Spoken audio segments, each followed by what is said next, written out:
peuple du monde, peuple de France. Salutations. Voici une retranscription et une lecture des 7 principes de la désobéissance civile par Howard Zinn. Référence en la matière, nous invitons tous les anonymes, tous les manifestants, les citoyens, les révoltés et les indignés à prendre pour base ces quelques notions. Premier principe. La désobéissance civile est la violation délibérée, spécifique, de la loi, au nom d'un principe social essentiel. Elle devient non seulement justifiable mais nécessaire, quand un droit humain fondamental est menacé et quand les moyens légaux pour faire respecter ce droit sont inadaptés. Il peut prendre la forme de violation d'une loi injuste, de protestation contre une situation injuste, ou d'application symbolique d'une loi ou d'une situation souhaitable. Qu'elle soit reconnue comme légale, au nom d'un droit constitutionnel ou international, ou non, son but est toujours de combler la brèche qui sépare la loi de la justice, dans un processus infini de développement de la démocratie. Deuxième principe. Il ne faut reconnaître aucune valeur sociale à l'obéissance absolue, comme à la désobéissance absolue, à la loi. Prôner l'obéissance à des mauvaises lois, comme façon d'occulter un certain servilisme abstrait à l'ordre légal, ne peut qu'encourager les tendances déjà très répandues des citoyens, de se courber devant le pouvoir de l'autorité, de refuser tout affrontement avec l'ordre établi. Exalter l'ordre légal comme quelque chose d'absolu est la marque du totalitarisme, et il est possible de créer une atmosphère totalitaire, dans une société qui possède nombre des attributs de la démocratie.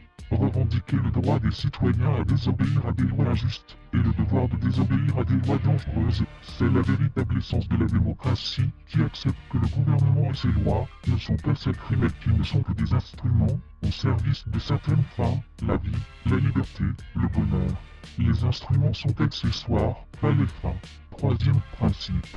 La désobéissance civile peut demander la violation de lois qui ne sont pas injustes par elles-mêmes pour protester à propos d'une question que l'on estime très importante. Dans tous les cas, l'importance de la loi transgressée doit être mesurée en relation à l'importance de la question.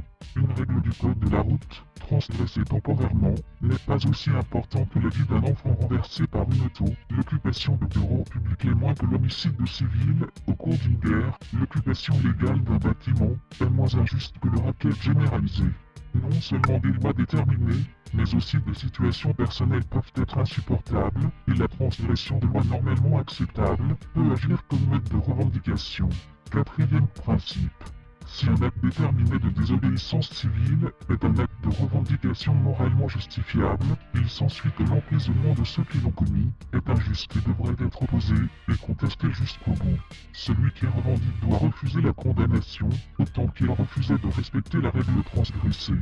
Il peut exister des cas où les personnes impliquées dans une revendication peuvent décider d'aller en prison comme moyen de continuer leur acte de protestation pour rappeler à leurs concitoyens l'injustice qu'elles subissent, ce qui ne veut pas dire que l'emprisonnement fait nécessairement partie d'une règle gouvernant la désobéissance civile. L'important est que l'esprit de la revendication soit conservé dans tous les cas, que l'on aille en prison ou non.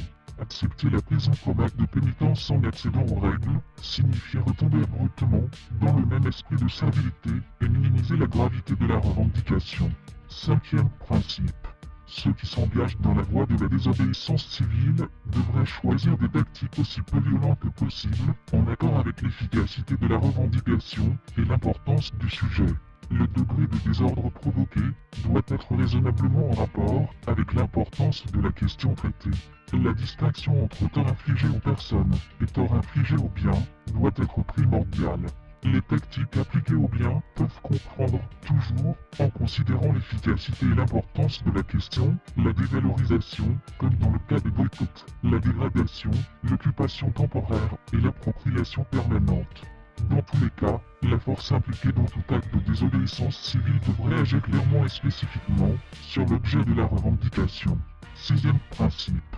Le degré de désordre dans la désobéissance civile ne devrait pas être mesuré en rapport à une fausseté supposée exister dans l'ordre établi, mais contre le vrai désordre et la violence qui font partie de la vie courante, qui se manifestent ouvertement au plan international dans des guerres, mais qui se cachent aussi localement derrière le masque de l'ordre, occultant l'injustice de la société actuelle.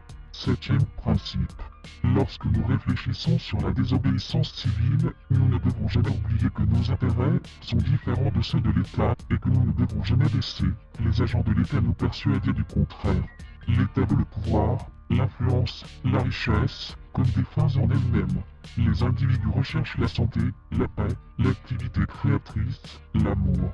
L'État, grâce au pouvoir et aux richesses qu'il détient, ne ment pas de porte-parole pour défendre ses intérêts. Cela signifie que les citoyens doivent comprendre la nécessité de penser et d'agir par eux-mêmes ou en accord avec d'autres membres de la collectivité. Extrait du livre « Désobéissance civile et démocratie » pour un avenir serein, bonne évolution.